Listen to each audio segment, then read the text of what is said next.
they always tried to find good ways to have a feast, and therefore they used to bring alive animals, but the alive animals came to be sacrificed to the gods and then eat them. So they offered them to the gods, but they ate them afterwards. And there used to be several altars around the site, but where we are now used to be the altar where they sacrificed animals to Zeus. 100 bulls at a time. Oh. And that was the so-called hecatomb. The hecatomb was including the sacrifice of the animal and the blood being spilled on the ground. Then the poor people were throwing in the ashes those idols you saw in the museum. Then the priests were putting clay on the ashes, and this was how the altar kept on growing and became 7 meters of just ashes. And everyone was dreaming of the last day and the meat that would be offered to all of them to eat. The altar of Zeus was among the first things to exist in the site, not the temple of Zeus.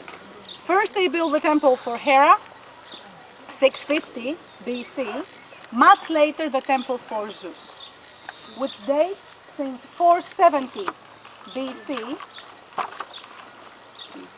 and was very similar to the Parthenon in Athens.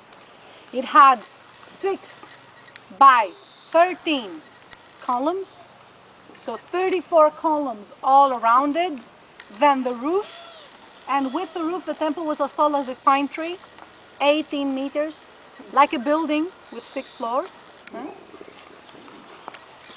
Look at that one column that they have restored. This column was restored in 2004 by the German Institute and Mr. Levendis from Cyprus. They were the sponsors of that reconstruction.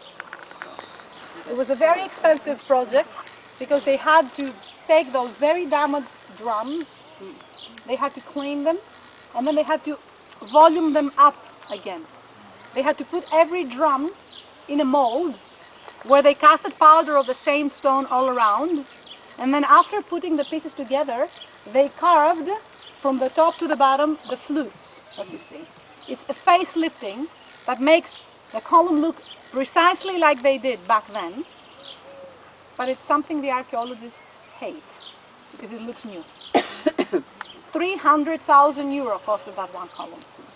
And imagine that like that one there were 34, and you remember, you can put together now in your heads the temple with the gorgeous pediments and the frieze, full in color, all around. It was a beautiful temple. It was a treat for most people to make it here and to be able to see all that. And then, after they would be able to admire the temple and have their guided tours all around, certain hours a day, they would be able to stand by the entrance. They couldn't go in. Very few people could go in. And they would all lose their breaths. They would all be shocked, facing Zeus alive. Now that we are here, try to visualize Zeus seated on his throne in the middle of the temple, and try to imagine Zeus 2 meters taller than that column. You think you could see the statue from outside? You could stand and look. You couldn't see the details because he was glowing and sparkling. But it was visible. Yes, yes, yes. It was visible because the door was very big, and that was the point. Because thousands of people couldn't go in the temple, but they all had to realize that Zeus really existed.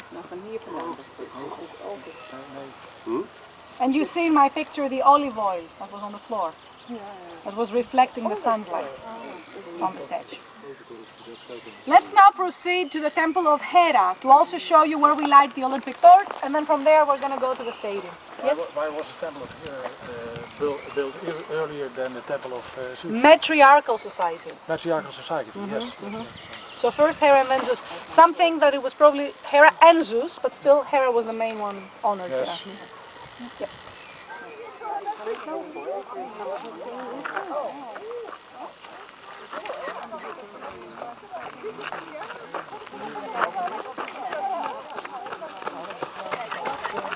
Goed zo!